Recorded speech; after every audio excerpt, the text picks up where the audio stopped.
everyone. Our today's topic is GERD, which stands for gastroesophageal reflux disease. It is also known as reflux esophagitis. GERD is characterized by occasional heartburns as well as a sensation of stomach contents returning back to esophagus. Some underlying cases of GERD can have anatomical issues such as hiatus hernia, that is herniation of some part of stomach into the chest, as well as functional such as whenever we are swallowing, it is a prominent that whenever we are swallowing, the lower esophageal sphincter relaxes. But if when we are not swallowing, the lower esophageal sphincter is still in relaxed position, acid contents may come in the esophagus and cause GERD.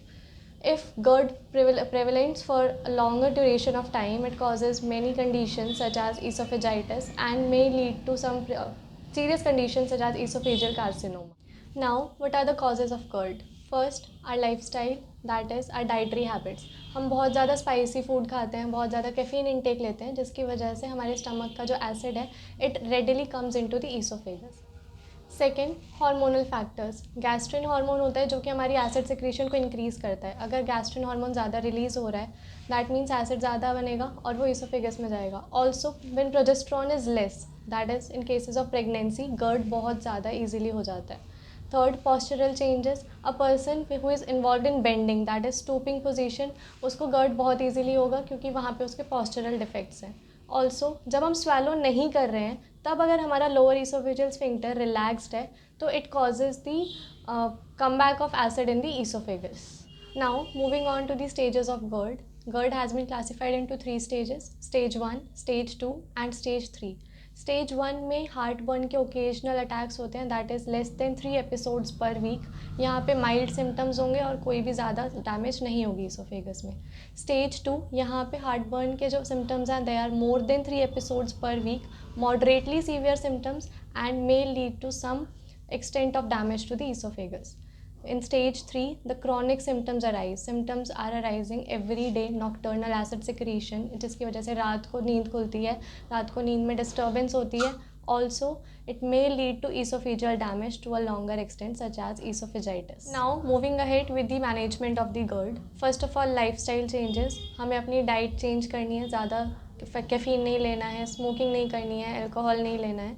Also जब हम सो रहे हैं तो हमें अपने head and को ऊपर रखना है. Also the people who are obese, जिनका वेट बहुत ज़्यादा है, उनको अपना वेट कंट्रोल करना है. Now moving on to the treatment. हम बहुत सारे ऐसे ड्रग्स भी देते हैं जिसकी वजह से GERD प्रिवेंट होता है और उसका ट्रीटमेंट में हेल्प होती है. For example proton pump inhibitors, ये हमारे सिम्टोमेटिक रिलीफ तो देते ही देते हैं GERD में, प्लस ईसोफेगस में अगर कोई डैमेज हो गई है, कोई लीजन हो गया तो उसमें भी रिलीफ देते हैं. PPI जो है वो मोस्ट इफेक्टिव ड्रग्स माने गए हैं GERD के लिए. Example omeprazole, pantoprazole, rabeprazole. Now moving on to H+ blockers और H+ एंटागोनिस्ट्स. ये हमारे गैस्ट्रिक सिक्रीशन की जो एसिडिटी है उनको डिक्रीज़ करते हैं. इनमें हमारे एग्जांपल आ जाते हैं ranitidine, cimetidine. Now antacids. Antacids जो है हम हार्ट बर्न में देते हैं और वो विद इन मिनट्स एक्ट करते हैं.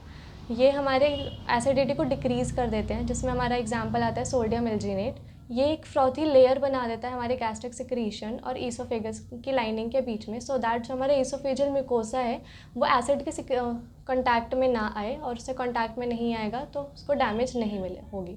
Now moving on to prokinetic drugs, जिनको हम एंटी मोबिलिटी ड्रग्स भी बोलते हैं. इसमें आता है मेटोक्लोप्रामाइड.